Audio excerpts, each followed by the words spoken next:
In today's breaking story, Madonna and U2 just left Trump stunned with a surprise bomb. That's right, things are not going so well for Donald Trump. How's it going, everybody? Hunter Avalone here with Occupy Democrats. Welcome back to another video. Now, Donald Trump is an absolute disaster, and JD Vance is also issuing cryptic and rather frightening messages. How can you assure the Americans, the outspoken conservatives like ourselves, that we're not going to go bankrupt? You know, when Trump is gone, when your administration moves to the next administration, and if it's a Democrat administration, you know, God help us. But how can you? What do you have to say to these people who, you know, there's a lot of people getting their courage back, but it was really disrupted. You know, what they did. It was really tactics used you'd seen throughout history in different regimes. Well, I think the only thing the far left really responds to is power, Jim, if I'm being honest. I wish that wasn't the case, but it actually is. And so, excuse me, the thing that they're actually going to be responsive to is the recognition that there are consequences on the other side.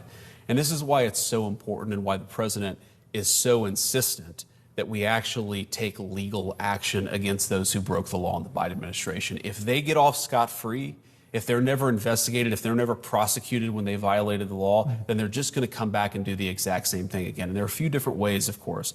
So it's the big tech companies that were censoring conservatives. They've got to know that's not going to be allowed, and there are going to be consequences for it. The banks, the president is really preoccupied with this, and rightfully so. So many conservatives, so many conservative nonprofits were debanked. They actually had their money stolen from them by these big Wall Street institutions. You've got to make sure that doesn't happen. And of course, you've got to pay the lawfare back in kind. You've got to say to the Comeys and the Brennans of the world, of course, you got to follow the law. You can only prosecute people when they actually broke the law. But we know that a lot of people broke the law in the last administration, and they've got to face real justice, not just words, not just getting hauled before a committee in Capitol Hill. If people broke the law, they have to actually be prosecuted for it. Because I think that if they do that, if they know that the consequence for breaking the law is go to jail, then the next generation of Democrats, they're not going to try the same thing. They're not going to try to throw Donald Trump in prison.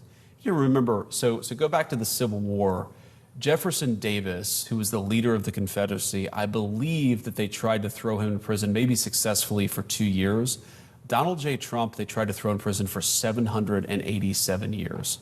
Never happened before in the history of this country, not even to the loser of the Civil War. They tried to destroy it. They tried to bankrupt him. They tried to destroy his family. I mean, Don Jr., his son, is one of my closest friends.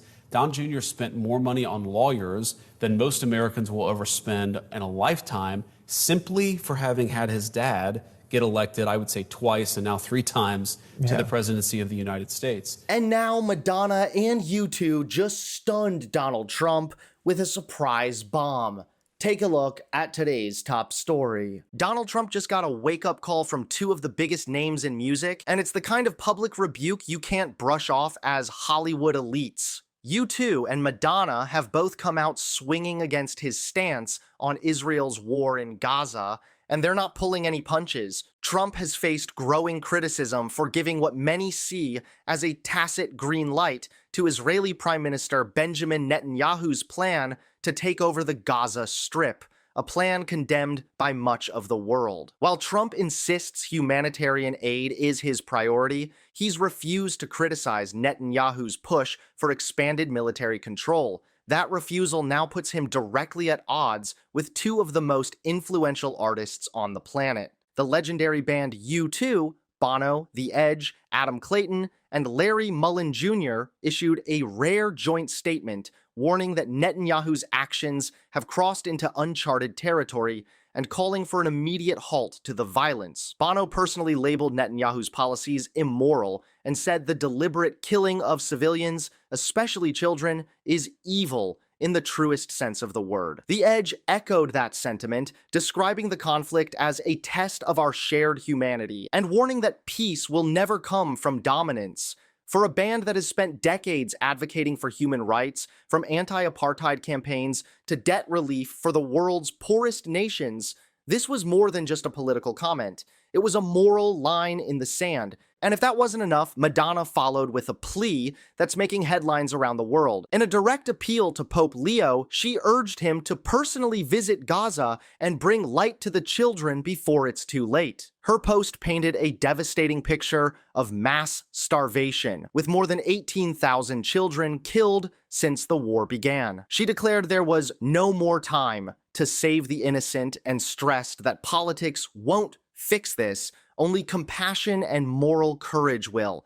These statements aren't just about Gaza, they're about leadership, morality, and the willingness to confront injustice, even when it means going against the political powers of the moment. Coming from two megastars with decades of global influence, they carry a cultural weight Trump can't simply dismiss. U2 and Madonna aren't obscure activists. They've performed on the world's largest stages, spoken at the United Nations, and rallied millions for humanitarian causes. When they take a stand, the world listens. The timing matters too. Trump is leaning heavily on his image as a global power player, but these high-profile condemnations threaten to chip away at his international credibility. Whether he admits it or not, moments like this can shift public opinion, especially among younger voters, independents, and moderate conservatives who respect these artists' humanitarian legacies. U2's message was clear: peace comes from dialogue, dignity, and humanity,